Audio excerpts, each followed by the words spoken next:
Bismillahirrahmanirrahim. Assalamualaikum warahmatullahi wabarakatuh. Waalaikumsalam warahmatullahi wabarakatuh.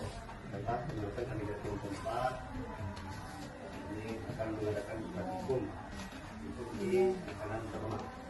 Adapun di sini rekan-rekan kami sebelum kami memulai praktikum kami mengenalkan dulu. Kita di sini saya Wido yang sudah saya.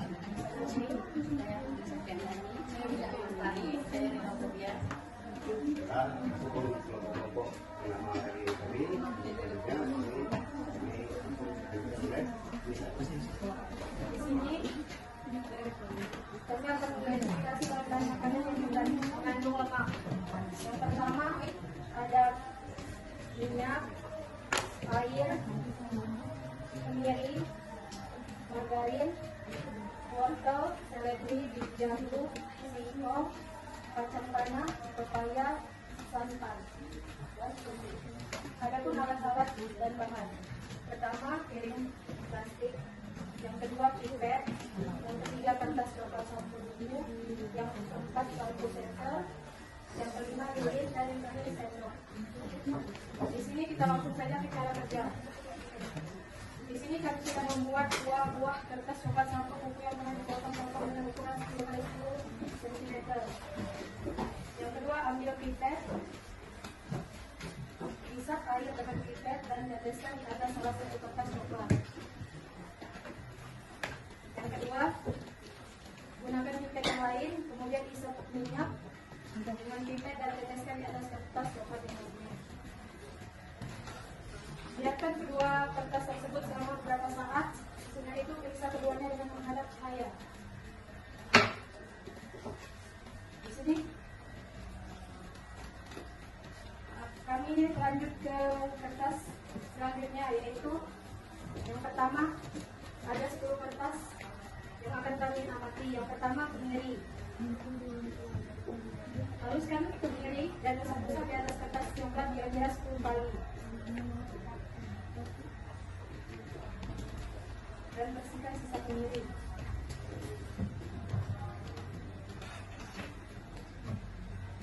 Kemudian sambil menunggu, di sini kita akan mencairkan margarin di atas sendok dengan menggunakan panas dari nyala lilin.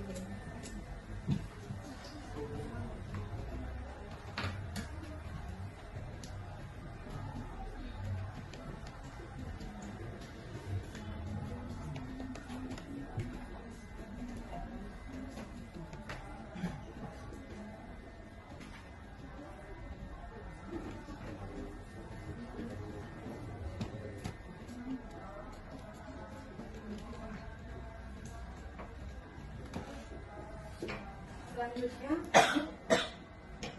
seledri sekitar usap-usap sekitar 10 kali.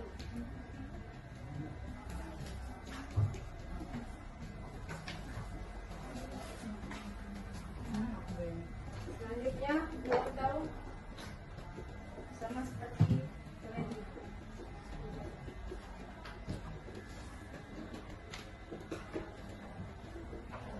Selanjutnya, biji jagung.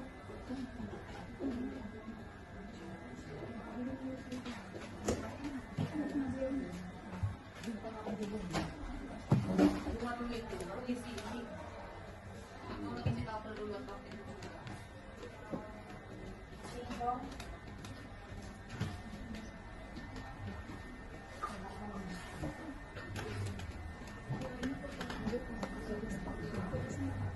Kacang tanah.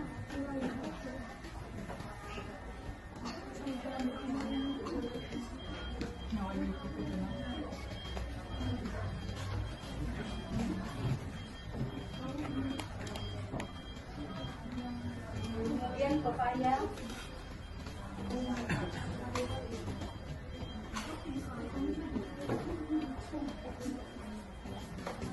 Selanjutnya air santan.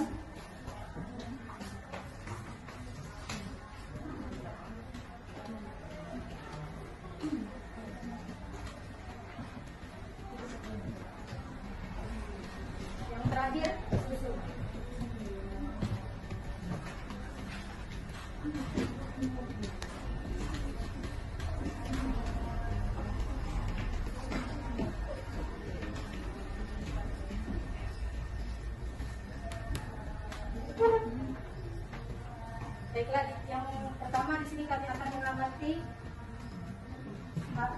dan minyak goreng.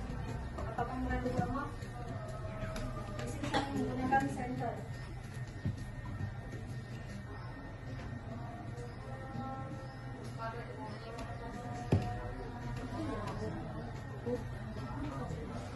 Di sini saat kami menyinari minyak goreng, dia meninggalkan bekas, yang artinya dia berlemak.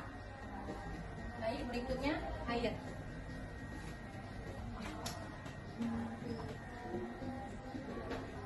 Di sini air saat kami mentari dengan senter, di sini tidak memang basah tapi tidak meninggalkan bercak. Dan artinya tidak mengandung lemak.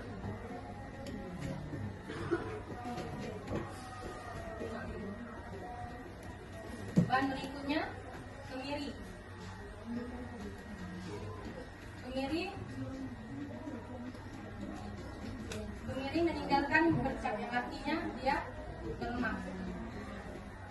Berikutnya bahan margarin. Margarin juga di sini meninggalkan bercak, yang artinya dia berlemak. Dan berikutnya wortel. Di sini wortel, yang artinya dia tidak meninggalkan bercak, artinya dia tidak berlemak. Berikutnya daun seledri, yang artinya dia tidak berlemak. Di sini dia tidak meninggalkan bercak. Baik, dan berikutnya biji jagung. Biji jagung juga sama dengan daun seledri, berarti dia tidak meninggalkan bekas atau noda, yang berarti tidak berlemak. Singkong sama juga seperti bahan yang lainnya tadi, dia tidak meninggalkan bekas, yang artinya tidak berlemak. Kacang tanah, di sini dia ada bekas, yang artinya dia berlemak. Dan berikutnya pepaya. Pepaya di sini tidak meninggalkan bekas, yang artinya dia tidak berlemak. Berikutnya santan. Santan juga mengandung bahan berlemak. Dan yang terakhir susu. Susu juga berlemak.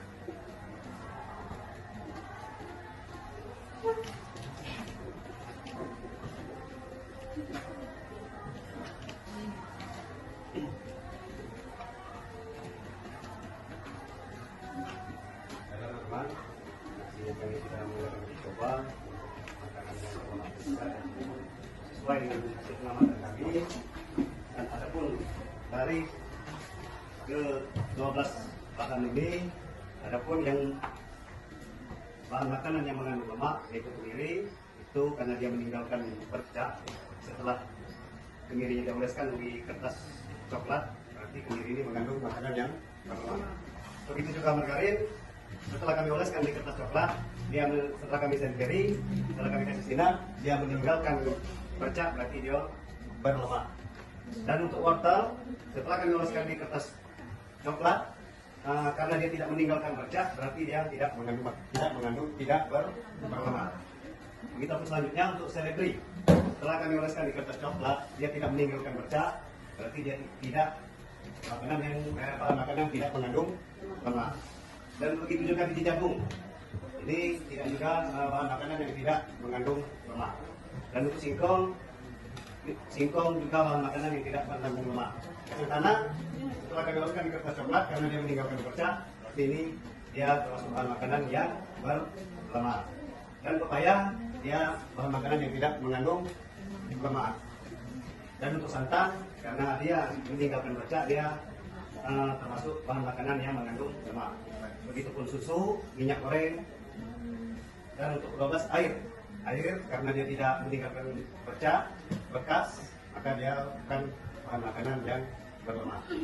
Jadi kesimpulannya di sini untuk makan makanan yang berlemak itu kesimpulan itu berarti untuk bahan makanan yang setelah kami oleskan di kertas coklat dia ini meninggalkan bercak dan setelah disenteri dia meninggalkan bekas, berarti itu bahan makanan yang berlemak.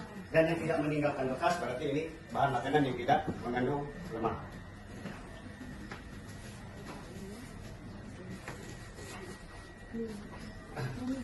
Baiklah, sekian mungkin itu saja dari kami dan adanya di sini ada yang kurang.